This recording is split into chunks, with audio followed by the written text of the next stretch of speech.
السلام علیکم ورحمۃ اللہ وبرکاتہ۔ ناظرین کرام، خوش آمدید کہتے ہیں آپ کو۔ دور ترجمہ قرآن کا سلسلہ جاری ہے۔ سورۃ البقرہ کا مطالعہ کر رہے ہیں۔ آیت نمبر 177 میں نیکی کی حقیقت کا تذکرہ ہمارے سامنے آیا۔ مطالعہ آگے بڑھا رہے ہیں۔ سورۃ البقرہ آیت نمبر 178 سے نبی اکرم علیہ السلام کی امت سے مخاطبت اور بہت سارے احکامات آ رہے ہیں ہمارے سامنے۔ سورہ البقرہ آیت نمبر 178 ارشاد ہوا: اعوذ باللہ من الشیطان الرجیم، بسم اللہ الرحمن الرحیم۔ یا ایھا الذین آمنوا کتب علیکم القصاص فی القتل، اے ایمان والو تم پر فرض کیا گیا ہے، یعنی لازم کیا گیا ہے مقتولوں کے بارے میں قصاص کے معاملے کو۔ قاتل کسی کو قتل کرے تو مقتول کے حوالے سے بدلہ لیا جائے گا، قاتل کو قتل کیا جائے گا، اس کو قصاص کہا جاتا ہے۔ زمانے جاہلیت میں ایک حرکت ہوتی تھی، آج کی ترقی یافتہ لوگ بھی حرکتیں کرتے ہیں۔ اگر بڑے قبیلے خاندان کا مر جائے تو 5 مار دیتے ہیں قاتل کے قبیلے کے۔ فرمایا گیا نہیں، الحر بالحر والعبد بالعبد والانثى بالانثى، آزاد کے بدلے آزاد اور غلام کے بدلے غلام اور عورت کے بدلے عورت، یعنی جس نے قتل کیا وہ قاتل ہی قتل کیا جائے گا قصاص میں۔ یہ نہیں کہ چھوٹے قبیلے کے فرد نے مارا، بڑی قبیلے کے فرد کے بندے کو تو چھوٹے قبیلے کے 10 اڑا دیں گے یا کسی کے پورے ملک کو اڑا دیں گے۔ جاہل لوگ آج بھی کرتے ہیں اس طرح کی حرکتیں۔ نہیں، جو قاتل ہے اسی کو قصاص میں قتل کیا جائے گا۔ ہاں، ایک آپشن دیا گیا معافی کا۔ فرمایا فمن عفی لہ من اخی شیء فاتباع بالمعروف او اداء الیہ باحسان، پس جسے اس کے بھائی کی طرف سے کچھ معاف کر دیا جائے تو دستور کے مطابق معروف طریقے پر پیروی کرے اور اسے عمدگی کے ساتھ ادا بھی کرے۔ کیا مطلب؟ مقتول کے وارث چاہیں تو قاتل کو معاف کر سکتے ہیں، اب وہ خون بہا بلڈ منی کا تقاضا کریں گی جو کہ قاتل ادا کرے گا یا اس کے رشتہ دار ادا کریں گے اور کبھی اسٹیٹ ادا کرے گی، تو یہ آپشن دیا گیا۔ مگر یہ مقتول کے وارث ہیں جو چاہیں تو معاف کر سکتے ہیں قاتل کو اور وہ خون بہا دے گا۔ فرمایا ذالک تخفیف من ربکم ورحمہ، یہ تمہارے رب کی طرف سے رعایت ہے اور رحمت ہے۔ فمن اعتدى بعد ذلك فله عذاب علیم، پس جس نے اس کے بعد زیادتی کی تو اس کے لیے دردناک عذاب ہے۔ قاتل کو معاف کیا جا رہا ہے تو بھائی وہ خون بہا ادا کرے، اگر ادا نہیں کرتا وہ زیادتی کر رہا ہے۔ اور مقتول کے ورثاء نے خون بہا لے لیا، بلڈ منی ان کو مل گئی، اب بھی انتقام کے جذبات رکھے ہوئے، یہ ان کی زیادتی کا معاملہ، زیادتی کوئی نہ کرے۔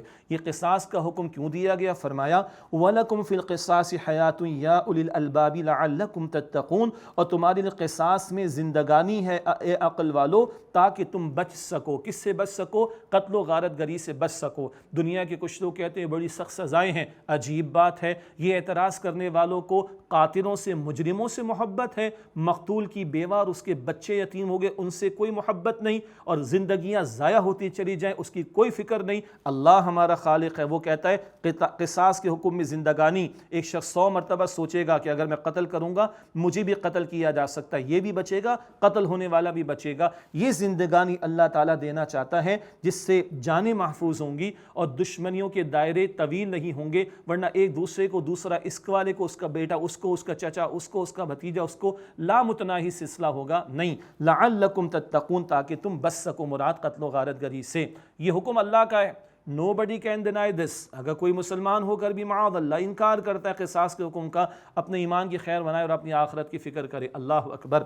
اس کے بعد وصیت کے بارے میں ایک اول حکم عطا ہو رہا ہے، گو کہ بعد میں اللہ تعالیٰ نے ورثاء کے حقوق عطا کر دیے اور معین کر دیے تو یہ حکم منسوخ مانا جائے گا۔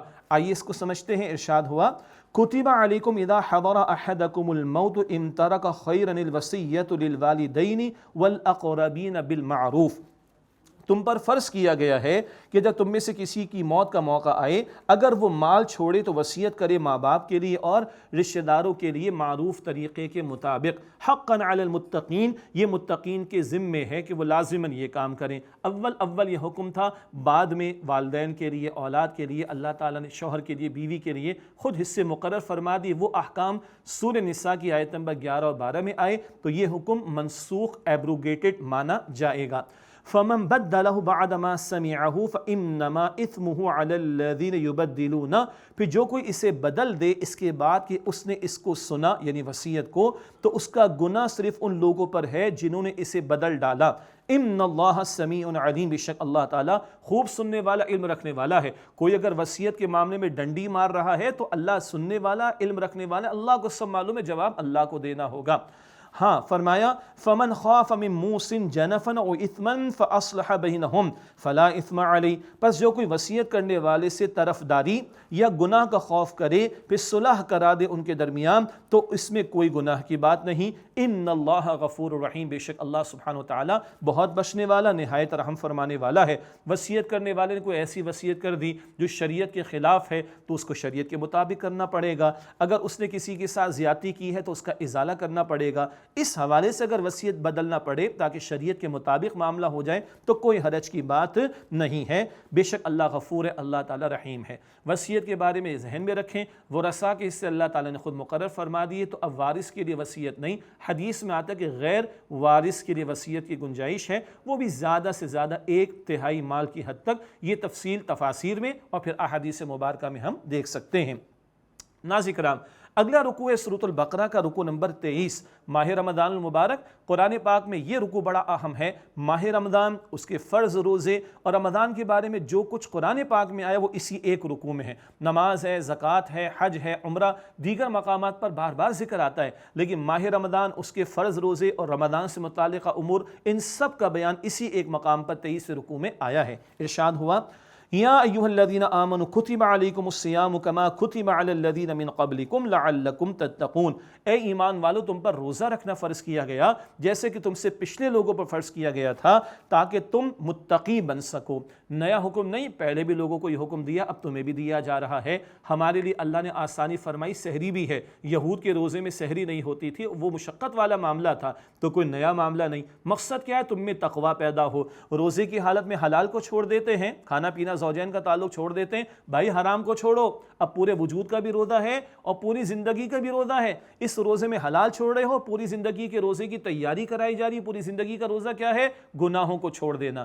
حدیث میں آئے کہ روزہ رکھ کر بھی جھوٹ بولنا، جھوٹی باتوں پر عمل کرنا ترک نہ کیا کسی نے، اللہ کو ایسے شخص کے بھوکے اور پیاسے رہنے کی کوئی حاجت نہیں۔ اللہ یہ تقوی کی کیفیت ہم سب کو عطا فرمائے۔ ایام معدودات، گنتی کے چند دن ہیں۔ ایک رائے کہ اول شروع میں جب روزے کا حکم آیا تو ہر مہینے کے 3 روزے فرض کیے گئے اور محرم کی 10 تاریخ کا روزہ بھی فرض کے درجے میں تھا۔ رمضان کے روزوں کا بیان اگلی آیت میں آئے گا، آیت نمبر 185 میں۔ تو اول گنتی کے چند دنوں کا معاملہ تھا۔ فرمایا کہ ایام معدودات، گنتی کے چند دن ہیں۔ فمن کان منکم مریضا او علی سفر، پس تم میں سے جو کوئی بیمار ہو یا سفر کی حالت میں ہو، فعدۃ من ایام اخر، تو وہ گنتی پوری کرے بعد کے دنوں میں۔ وعلی الذین یطیقونہ فدیۃ طعام مسکین، اور وہ کہ جو طاقت رکھتے ہیں مگر اس کے باوجود وہ روزہ نہیں رکھتے تو ان کے ذمے ہے ایک مسکین کو کھانا کھلانے کا فدیہ دیں۔ یہ ایک رائے کے مطابق ترجمہ ہے، اس کی تفسیرات تفاسیر میں دیکھی جا سکتی ہیں۔ تو اول آپشن تھا، روزہ نہیں رکھنا چاہ رہے تو فدیہ دو گے مسکین کو کھانا کھلانے کا، لیکن بعد میں یہ حکم بھی تبدیل ہو گیا، یہ رعایت کہیے کہ ختم ہو گئی۔ اب رمضان کا مہینہ اگلے آیت میں ذکر آ رہا ہے، اس کے تو روزے رکھنا ہوں گے۔ تو شروع میں خوگر بنانے کے لیے، فیملیئر کرنے کے لیے تدریجاً حکم آیا، اور پھر آخری حکم جو کہیے کہ اگلی آیت میں اس ماہ مبارک رمضان کا ذکر کر کے اس کے روزوں کی فرضیت کا تذکرہ کیا گیا۔ بہرحال کچھ احکامات ہیں جن کی تفصیلات زیادہ ہیں اور یہ دورے ترجمہ قرآن میں زیادہ تفصیل کا موقع نہیں، بس ہم چاہتے ہیں کہ ذہن میں کوئی بنیادی بات بیٹھ جائے ان مقامات کے حوالے سے، اور پھر اللہ ہمیں شوق دے کہ پورا سال رمضان شریف کے بعد بھی قرآن پاک کا مطالعہ کریں اور خود بھی تشریح و تفاسیر کا مطالعہ کریں، تو اور تفصیلات بھی ہمارے آپ کے سامنے آئیں گے۔ مجھے اندازہ ہے وقت کی محدودیت ہے، ہمیں کنٹرول روم سے بھی کہا جاتا ہے ٹائم ختم ہونے والا ہے، بریک آنے والی ہے، اس سب کا خیال رکھتے ہوئے ترجمے کو آسان کرنا، تشریح کو مختصر کرنا، اور لمیٹڈ وقت میں رمضان شریف میں اس کی تکمیل بھی کرنی ہے، تو آپ ہمیں اس کا مارجن دیں گے اور ہم یہ توقع رکھیں گے اور دعا کریں گے کہ رمضان کے بعد ہم تفصیل سے قرآن پاک کا مطالعہ کریں۔ تو مزید تفصیلات تفاسیر میں دیکھیے گا انشاءاللہ۔ فرمایا فمن تطوع خیرا فہو خیر اللہ، پس جو خوشی خوشی نیکی کرے تو اس کے لیے بہتر ہے۔ اشارہ ہو رہا ہے کہ روزہ ہی رکھ لو۔ آگے فرمایا وَأَن تَصُومُوا خَيْرٌ لَكُمْ إِن كُنتُمْ تَعْلَمُونَ، اگر تم روزہ رکھو تو یہی تمہارے حق میں بہتر ہے اگر تم جانو۔ ابھی تو تمہیں ریلیکسیشن دی جا رہی ہے، شروع کی بات، اب ہمارے لیے نہیں، شروع کی دور کی بات، جب شریعت کے احکامات آ رہے تھے، گریجولی آ رہے تھے، اس وقت بھی کہا روزہ رکھو تو یہی تمہارے حق میں بہتر ہے اگر تم جانو۔ اب ماہ رمضان کا ذکر شہر رمضان الذی انزل فیہ القرآن، رمضان کا مہینہ وہ ہے جس میں قرآن حکیم نازل کیا گیا۔ رمضان کا لفظ بھی بڑا پیارا، اس کا عربی اسلوب کے اعتبار سے ترجمہ یہ بنتا ہے، لٹرل میننگ، بنیادی مفہوم بنتا ہے جلا دینے والا۔ کیا مطلب؟ یہ وہ مہینہ جو بندہ مومن کے گناہوں کو جلا دے گا۔ اللہ اکبر، ہمارے گناہوں کی معافی کا مہینہ، سبحان اللہ۔ لیکن یہ مہینہ کیوں افضل ہے؟ شہر رمضان الذی انزل فیہ القرآن، رمضان کا مہینہ وہ ہے جس میں قرآن حکیم نازل کیا گیا۔ سارے مہینے اللہ تعالیٰ کے رمضان افضل ہوا قرآن پاک کے نزول کی وجہ سے، یہ بڑا اہم نکتہ ہے۔ رمضان افضل ہے قرآن پاک کے نزول کی وجہ سے، تو اس ماہ مبارک میں قرآن سے تعلق، اس کی تلاوت، اس کی تلاوت سننا، اس کا ترجمہ تشریح، اس سے تعلق کی مضبوطی، اس پر توجہ رہے۔ فرمایا ہدی للناس، یہ قرآن کیا ہے؟ یہ تمام انسانوں کے لیے ہدایت ہے۔ وبینات من الہدی والفرقان، اور اس میں ہدایت کے روشن دلائل ہیں، اور یہ حق اور باطل میں فرق کر دینے والا کلام ہے قرآن۔ اب فرمایا فمن شہد منکم الشہر فلیصم، بس جو کہ تم میں سے یہ مہینہ پائے اسے چاہیے کہ اس ماہ مبارک کے روزے رکھے۔ اب یہ رمضان کے روزوں کی فرضیت کا معاملہ آ گیا۔ ہاں، اب بھی ایک آپشن یا اختیار دیا گیا، بلکہ کہ یہ رعایت دی گئی، وہ کیا ہے؟ وَمَنْ كَانَ مَرِيدًا وَعَلَى سَفَرٍ فَعِدَّةٌ مِّنْ أَيَّامٍ أُخَرَ، اور جو بیمار ہو یا سفر کی حالت میں ہو تو وہ دیگر دنوں میں گنتی پوری کر لے۔ یرید اللہ بکم اليسر ولا یرید بکم العسر، اللہ تعالیٰ تمہارے لیے آسانی فرمانا چاہتا ہے، مشکل فرمانا نہیں چاہتا۔ بیماری ایسی کہ روزہ رکھنے سے نقصان ہے، سفر کی اپنی مشقت ہوتی ہے، چھوڑ دو، بعد میں قضا کرنا۔ ایسا بوڑھا کہ اب وہ انتہائی بوڑھا ہو گیا، یا ایسا دائمی مریض کے علاج ہمیشہ چلتا رہے گا، ان کے لیے گنجائش ہے کہ وہ روزے چھوڑ دیں اور وہ فدیہ ادا کریں گے۔ لیکن جو بیمار ہے سفر کی حالت میں، بیماری سے ریکور ہو جائے گا، سفر ختم ہو جائے گا، بعد میں قضا کرنی ہوگی۔ خواتین کے مخصوص ایام اور مخصوص معاملات ہیں، ان کی وجہ سے ان کو چھوڑنے ہوں گے روزے، اور بعد میں ان کو بھی قضا کرنی ہوگی۔ باقی تفصیلی احکامات الحمدللہ بہت سے علماء بیان فرماتے ہیں، سیکھنا چاہیے، عمل کرنا چاہیے۔ اصل بات کیا آئی؟ دیگر دنوں میں گنتی پوری کر لینا، ایک تو یہ بات آئی، اور فرمایا کہ دیکھو اللہ آسانی فرمانا چاہتا ہے، مشکل فرمانا نہیں چاہتا۔ بھائی پورے سال کے 12 مہینے کے روزے فرض نہیں ہوئے، ایک مہینے کے روزے فرض ہوئے، وہ بھی صبح صادق سے لے کے غروب آفتاب تک، ٹھیک ہے، اور اس میں بھی اللہ تعالیٰ نے آسانی عطا فرما دی۔ آگے فرمایا وَلِتُكْمِلُوا الْعِدَّةَ وَلِتُكَبِّرُوا اللَّهَ عَلَى مَا هَدَاكُمْ، اور تاکہ تم گنتی پوری کر لو، جس کے رہ گئے وہ بعد میں قضا کر کے گنتی پوری کریں، اور تاکہ تم اللہ کی بڑائی بیان کرو اس ہدایت پر جو اللہ نے تمہیں عطا فرمائی، وَلَعَلَّكُمْ تَشْكُرُونَ، اور تاکہ تم شکر ادا کرو۔ قرآن جیسی عظیم نعمت تمہیں ملی ہے نا، اس پر شکرانے کے لیے قرآن کہہ رہا ہے کہ روزے رکھو۔ اللہ اکبر، اتنی عظیم نعمت ہے کہ اس کے شکرانے کے لیے روزے رکھوائے جا رہے ہیں۔ اور رات کا قیام کس لیے، جس کو ہم تراویح کہتے ہیں، اسی قرآن کا سنانا۔ البتہ ایک کمی ہے، سن تو لیتے مگر سمجھ نہیں آتی، اسی کی وجہ سے ہمارے استاد ڈاکٹر اسرار صاحب رحمۃ اللہ علیہ نے دورہ ترجمہ قرآن تراویح کے ساتھ یہ سلسلہ شروع کیا لاہور میں ارلی 80s میں۔ پاکستان بھر میں سلسلہ ہوتا ہے، بہت سے دیگر اصحاب علم بھی یہ کام کر رہے ہیں، علماء مساجد بھی کر رہے ہیں، ائمہ مساجد بھی، کوئی مختصر کوئی طویل، کہ بھئی رات کو قرآن بھی سنیں، قرآن کا ترجمہ تشریح بھی ہو۔ اور اللہ کا شکر ہے ہمیں یہ سعادت یہاں کیو ٹی وی پر یہ 14 سال میسر آ رہا ہے کہ الحمدللہ کیو ٹی وی کی مینجمنٹ نے یہ وقت ہمیں دیا، ہمیں کیا دیا؟ قرآن پاک کے لیے وقت معین کیا، اللہ ان کو جزائے خیر عطا فرمائے۔ وہی ٹائٹل ہے دورہ ترجمہ قرآن، قرآن کا ترجمہ، قرآن کی تشریح، یہ سارا مہینہ قرآن پاک کے لیے سجایا گیا۔ اللہ تعالیٰ اس کام میں برکت عطا فرمائے اور مزید ہمیں سیکھنے کی اور عمل کرنے کی توفیق عطا فرمائے۔ اب روزے کا ایک بہت بڑا حاصل کیا ہے؟ ہماری روح بیدار ہوتی ہے، جسم کمزور پڑتا ہے، کھانا پینا اس کو نہیں ملتا، روح بیدار ہوتی ہے، اللہ سے تعلق مضبوط ہوتا ہے، اور روح کی غذا قرآن ہے، وہ رات کو تراویح میں بھی سنائیں اور ویسے بھی تلاوت کریں۔ اور جب یہ روح بیدار ہوگی تو اللہ کے ساتھ تعلق کی مضبوطی ہوگی۔ اللہ کتنا قریب ہے، فرمایا وَإِذَا سَأَلَكَ عِبَادِي عَنِّي فَإِنِّي قَرِيبٌ، اور اے میرے نبی صلی اللہ علیہ وسلم، جب میرے بندے آپ سے میرے بارے میں سوال کریں تو بے شک میں قریب ہوں۔ سبحان اللہ، سورہ قوف میں آتا ہے 26 سپارے میں، اللہ تعالیٰ ہماری شہرک سے بھی زیادہ ہم سے قریب ہے۔ اچھا، قربت کا عالم کیا ہے؟ اجیب الدعوۃ الداعی اذا دعان، جب دعا کرنے والا دعا کرتا ہے میں اس کی دعا قبول کرتا ہوں۔ اللہ اکبر، جب چاہو پکارو، اللہ اکبر۔ لیکن شرط کیا ہے؟ It's a two way traffic. فَلْيَسْتَجِيبُوا لِي وَلْيُؤْمِنُوا بِي لَعَلَّهُمْ يَرْشُدُونَ، پس انہیں چاہیے میرا حکم تو مانیں اور مجھ پر ایمان رکھیں تاکہ ہدایت پا جائیں۔ یہ ہے اہم بات، مجھ پر ایمان تو رکھو، میرا حکم تو مانو۔ ہم نے آیت نمبر 152 میں پڑھا، اللہ فرماتے ہیں تم مجھے یاد کرو میں تمہیں یاد رکھوں گا۔ ایسا ہی ہے نا، ہم اللہ کی مانیں گے تو اللہ ہماری قبول کرے گا نا۔ رشوتیں ہیں، سود خوری ہے، وراثت کے احکامات میں گڑبڑ ہے، بے حیائی، بے پردگی ہے، نمازوں کو ضائع کرنا، زکوٰۃ میں ڈنڈی مارنا، جھوٹ ہے، ملاوٹ ہے، قبضے ہیں، نہ جانے کیا کچھ ہے، ان سب کے ساتھ ہم چاہتے ہیں کہ اللہ ہماری دعائیں قبول کرے گا؟ How come? اللہ کہتا ہے تو میری تو مانو، مجھ پر ایمان تو رکھو، لعلہم یرشدون، تاکہ وہ ہدایت پائیں۔ حاصل تو روزے کا ہے، حدیث میں آتا ہے الصوم لی وانا اجزا بہ، بخاری شریف کی روایت، اللہ فرماتے روزہ میرے لیے ہے، میں ہی اس کا بدلہ ہوں، اللہ ہی بندے کو مل جائے گا۔ اللہ اکبر کبیرہ، اور قرب کا عالم کا جب چاہو مجھے پکارو، لیکن میرا حکم مانو تو میں تمہاری دعائیں قبول کروں گا۔ دو تین مسائل کا بیان اگلی آیت میں ماہ رمضان سے متعلق، روزوں سے متعلق فرمایا احل لکم لیلۃ الصیام الرفث الی نسائکم، تمہارے لیے حلال کر دیا گیا ہے روزے کی راتوں میں اپنی بیویوں کے پاس جانا، مراد ان سے صحبت اختیار کرنا۔ یہود کو منع تھا، اس امت کے لیے گنجائش ہے، روزے کی رات میں تعلق زوجین حلال، روزے کی حالت میں تعلق منع۔ ہن لباس لکم انتم لباس لہم، وہ بیویاں تم مردوں کے لیے لباس اور تم مرد ان بیویوں کے لیے لباس ہو۔ سبحان اللہ، شوہر اور بیوی کے قرب کے لیے اس سے زیادہ بہتر اور پیارا کوئی لفظ نہیں ہو سکتا۔ اب یہ لباس کیا ہے؟ وجود سے قریب ترین، راحت دینے والا، زینت کا اظہار کرنے والا، اور انسان کے عیوب پر پردہ ڈالنے والا، جسم سے بالکل جڑا ہوا۔ اتنا قرب اللہ شوہر اور بیوی میں دیکھنا چاہتا ہے۔ شیطان ہمیں لڑانا چاہتا ہے، اور شیطان کے ایجنٹ یاد آیا وہ سلیمان علیہ السلام کے دور میں کیا سیکھا؟ جادو ٹونا، شوہر بیوی میں جدائی ڈالنا۔ شیطان لڑانا چاہتا ہے، رحمان جوڑنا چاہتا ہے، اور اس جوڑ کی انتہا کا بیان لفظ لباس میں آیا ہے۔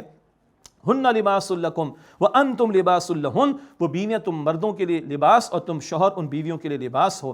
علیم اللہ انکم کنتم تختانون انفسکم، اللہ کے علم میں ہے کہ تم کچھ اپنے آپ سے خیانت کا معاملہ کر رہے تھے۔ فتاب علیکم وعفا عنکم، بس اللہ نے تم پر نظر کرم فرمائی اور تمہیں معاف فرما دیا۔ ایک شک تھا کہ یہود کے ہاں تو تعلق حلال نہیں تھا، پتہ نہیں ہمارے لیے حلال ہے کہ نہیں، بعض صحابوں کے اس حوالے سے تھوڑی سی پریشانی تھی، اللہ تعالیٰ نے وضاحت فرما دی، اللہ نے معاف فرمایا۔ روزے کی رات میں تعلق قائم کرنا جائز، روزے کی حالت میں منع۔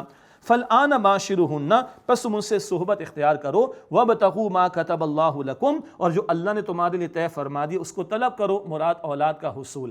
اولاد کا حصول مطلوب ہے، نکاح کا ایک بڑا مقصد جہاں زوجین کی تسکین ہے وہاں اولاد کا حصول بھی۔ ہمیں سکھایا جا رہا ہے بچے دو ہی اچھے، اور ایک کے بعد ابھی نہیں، دو کے بعد کبھی نہیں، انا للہ و انا الیہ راجعون۔ اور محمد مصطفیٰ احمد مجتبیٰ صلی اللہ علیہ وسلم فرماتے ہیں میں اپنے اس امتی پر قیامت کے دن فخر کروں گا جس کے ذریعے میرے رب نے میری امت میں اضافہ کیا ہوگا۔ اب بتائیے لوگوں کی مانیں اور اپنا نقصان کریں، یا محمد مصطفیٰ کی مان کر صلی اللہ علیہ وسلم ان کی شفاعت کے مستحق بننے کی کوشش کرے۔ وَابْتَغُوا مَا كَتَبَ اللَّهُ لَكُمْ، اور جو اللہ تعالیٰ نے تمہارے لیے طے فرما دی اس کو طلب کرو، انہیں اولاد کا حصول۔ وَكُلُوا وَاشْرَبُوا حَتَّى يَتَبَيَّنَ لَكُمُ الْخَيْطُ الْأَبْيَضُ مِنَ الْخَيْطِ الْأَسْوَدِ مِنَ الْفَجْرِ، اور کھاؤ اور پیو یہاں تک کہ تمہارے لیے فجر کی سفید دھاری رات کی سیاہ دھاری سے واضح ہو جائے، مراد صبح صادق ہو جائے، اس سے پہلے پہلے تک کھانے کا معاملہ۔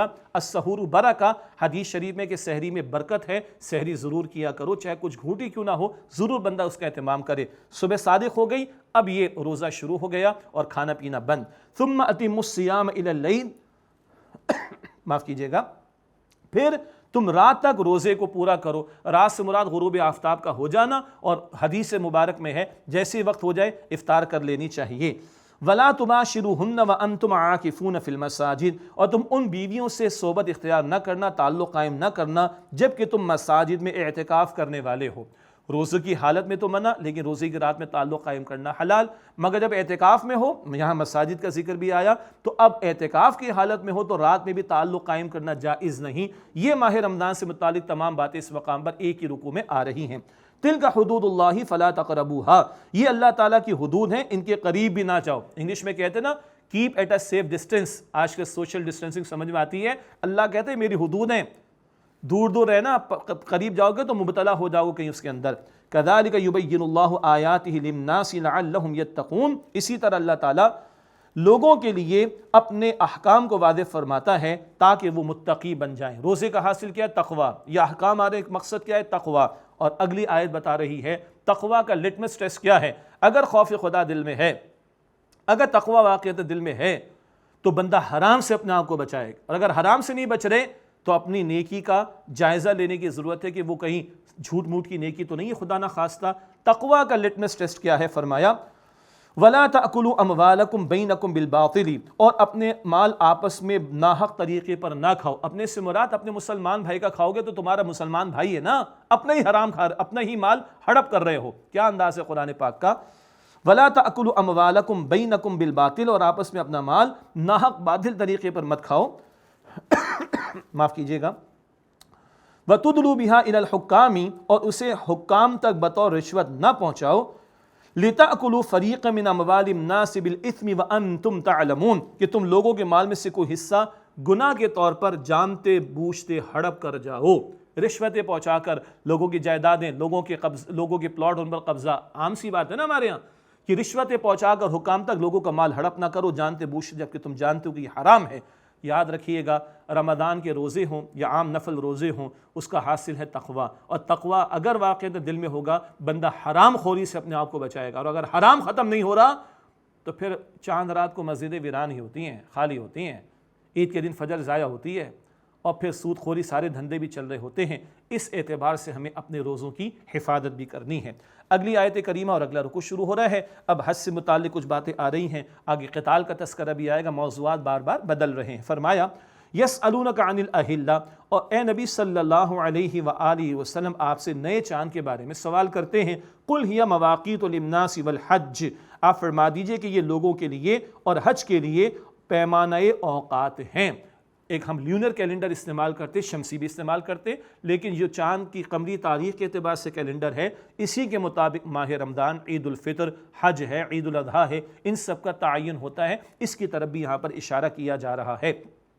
اب ایک بری رسم تھی جو مشرکین نے از خود اختیار کر رکھی تھی، اس کی نفی کا بیان۔ وَلَيْسَ الْبِرُّ بِأَن تَأْتُوا الْبُيُوتَ مِنْ ظُهُورِهَا وَلَكِنَّ الْبِرَّ مَنِ اتَّقَىٰ، اور نیکی یہ نہیں کہ تم گھروں میں آؤ ان کی پشت کی جانب سے، بلکہ نیکی تو اس کی جس سے تقوی اختیار کیا۔ بس من چاہی رسمیں تھی، احرام پہن کر گھر سے نکل گیا مشرکین، کچھ یاد آ گیا، او ہو فلاں شہر تو میں گھر پہ بھول گیا، اب سامنے سے داخل نہیں ہوں گے، پیچھے سے پھلانگ کر جائیں گے۔ یہ کیا بے توقی سی بات ہے؟